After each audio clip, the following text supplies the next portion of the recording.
Barakata Yahweh, Barakata Yahushai, Ba'ashem, Barakah Kodash, Barakathom. First and foremost, I want to give all praises, glory, and infinite honors to Yahweh, Ba'ashem, Yahushai. Double honors to the apostles and elders of Great Millstone who rule and teach well. And peace and salutations to Ya'akim out there pushing this word in truth and sincerity to the four corners of the globe. May you brothers endure until the end. This is the brother Ra'aya with another video. And I'm going to start it off with Obadiah chapter 1 verse 7. All the men of thy confederacy have brought thee even to the border. The men that were at peace with thee have deceived thee and prevailed against thee. They that eat thy bread have laid a wound under thee. There is none understanding in him. And this is speaking of the United States of America, biblically known as Babylon the Great's allies turning against it. And you can clearly see this is taking place if you're keeping your eyes in the news. Information's constantly coming out on nations around the globe trying to find ways to circumvent the U.S. dollar to dampen U.S. hegemony, as well as pivoting towards the enemies of the U.S. such as Russia or China. And one of the major allies of the United States, which is going to turn against it and ally itself with Russia, which is also biblically known as Gog, as well as the north country of Jeremiah 50:9, is Germany. And Germany is not only going to ally itself with Russia, but along with Russia is going to shoot nuclear missiles onto Babylon the Great, turning it into the biblical lake of fire from sea to shining sea. And we're seeing the beginning stages of this right now. This is a video on RT America titled, Germany Draws Closer to Russia Despite U.S. Sanctions. Germany is pivoting towards Russia economically right now, but eventually it's going to be a military pivot. Again, the men that were at peace with thee have deceived thee and prevailed against thee. Well, despite foreign policy pressure from the United States, the economic relationship between Russia and the European Union continues to grow. And this is especially true for the partnership between Russia and Europe's economic powerhouse, Germany. Despite the flurry of recent sanctions against Russia, German investments in the country are the highest they've been in 10 years, exceeding 3 billion euros in 2018. The economic bond between the two nations is mostly notable and most notably visible in the construction of the Nord Stream 2 pipeline and expansion on the already active Nord Stream pipeline. Currently, the capacity of natural gas to be piped into Germany and from there to the rest of Europe will expand to over 110 billion cubic meters per year. Despite U.S. pressure, construction of the pipeline is on schedule. Now, for more on this, we go to former U.S. diplomat Jim Jatras. And Jim, welcome, sir. Steve, good to see you. All right, so let's talk about what's going on here. Why is Germany increasing its economic relationship and investments in Russia, despite the fact that they're part of NATO and supposedly view Russia in a non-favorable light, shall we say? Because first and foremost, it's all through the will of Yahweh Ba'ashem Yahushai for it to happen. Well, because economically, it's a natural relationship. It's in Germany's benefit. It's in Russia's benefit. Germany is the economic powerhouse, the industrial powerhouse of the European Union. And Russia's not far away. The natural gas especially is cheap and abundant. And they're a good market for German products. So I think what we're seeing is a real disconnect between the politics of Europe, which are, as you say, NATO, Russia, bad, and a lot of that, of course, is driven by Washington, and the Germans are not really able to stand up to that, so they go along with it. At the same time, their business community says, hey, we got business to do here. Well, I remember, and I'm sure you do better than I, the NATO summit last year, I believe it was, when Donald Trump, to their face, basically, said to Germany, this gas deal you have with Russia, the pipeline, is unacceptable. I mean, you can't be doing that, and you want to be in NATO, we're paying for you, blah, blah, blah, and you're doing this with Russia. So is Merkel just totally ignoring that? And these nations, including Germany, are getting sick of the United States thumbing their nose in their affairs and ruining lucrative business deals as well as alliances with other countries.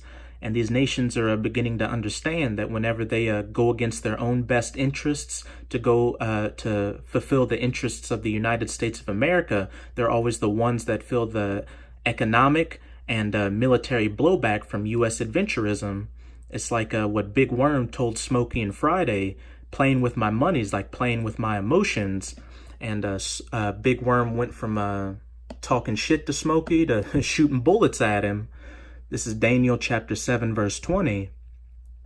And of the 10 horns, which is speaking of the European Union, more specifically, the first 10 common markets of the European Economic Community before it became known as the European Union, which West Germany was a part of, but now it's just known as Germany proper now, that were in his head, and of the other which came up, and before whom 3 fell.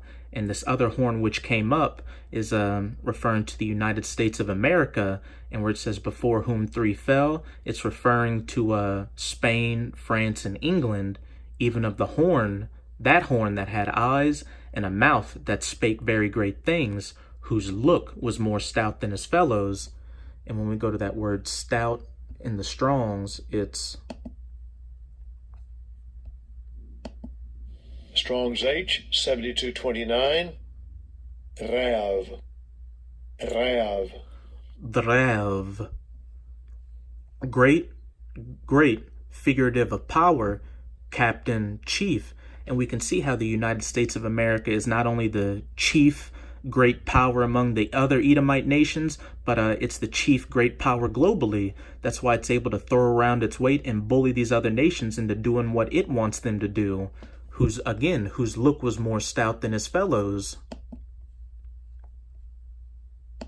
At what cost, possibly? I think she's a very weak chancellor, and far outlived whatever benefits she might have been to Germany, much less to the rest of Europe. And she's being buffeted about, on the one hand, being pushed by the Americans not to pursue this relationship with the Russians. On the other hand, pushed by their own companies in Germany, for whom this is very serious business, losing billions of dollars on these ridiculous sanctions against Russia. And I think she's being pushed both ways. Well, how might Trump and the administration react? I mean, when he sees this story, when he watches this interview, and he finds out that Germany's increasing, they're not listening to me, they're increasing their investments in Russia, and other countries are too, as we'll get to in a second. How might he react? But let's stick specifically to Germany and to Merkel.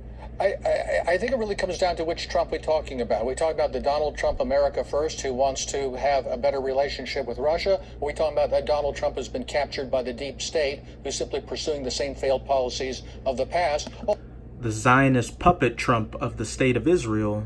All this talk about we protect the Germans, and protect them against whom? Against the Russians? They don't feel there's a threat. Nobody in Europe actually believes there's a threat from the Russians. So this idea that they need to spend more on NATO is, I think, a real departure from what he really promised. And to try to put pressure on the Germans to threaten them over Nord Stream 2, it has nothing to do with American interests. It's certainly not German interests. Well, to put pressure on them, again, that horn that spake very great things, whose look was more stout than his fellows.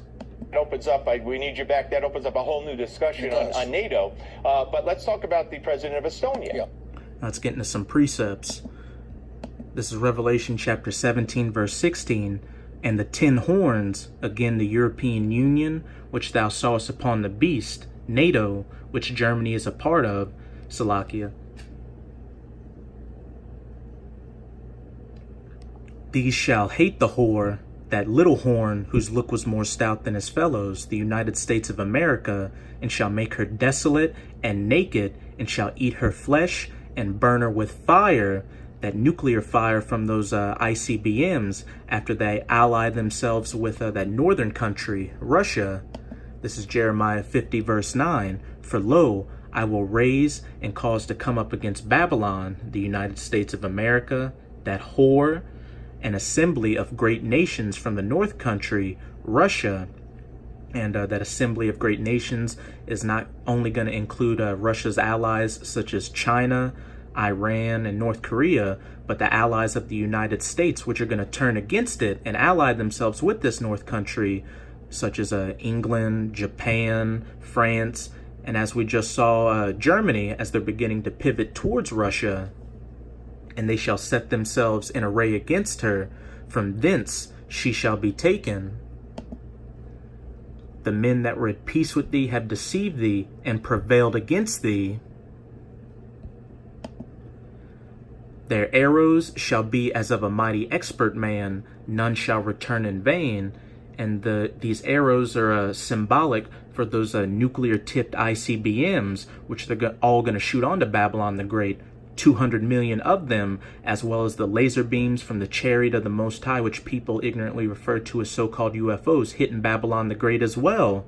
And after this great destruction, which is going to turn America into the biblical lake of fire from sea to shining sea, America's just going to become an uninhabitable wasteland, as it says in Isaiah chapter 13. I'm going to read verse 19 to 20. And Babylon, the glory of kingdoms, the beauty of the Chaldees' excellency, shall be as when the Most High overthrew Sodom and Gomorrah. And when you go to Revelation 11 and 8, the United States of America, besides being known as Babylon the Great, is also known as spiritual Egypt and Sodom. And how did the Most High take down Sodom and Gomorrah? With fire and brimstone from the sky. And the Most High is going to take down this modern Sodom and Gomorrah with modern fire and brimstone. Again, those nuclear-tipped ICBMs, as well as the laser beams from the chariot. It shall never be inhabited, neither shall it be dwelt in from generation to generation. Neither shall the Arabian pitch tent there, neither shall the shepherds make their fold there. It's going to be an uninhabitable wasteland where only desert creatures shall dwell, and it's going to serve as a memorial as to what a wicked rulership looks like and how not to govern the world. So with this video, I hope you sincere Akim out there were edified. Just keep pushing this word. We're almost out of this wicked captivity. And as always, I'm going to say Ababa Ball, Kwam Yasharallah. Till next time, Shalom.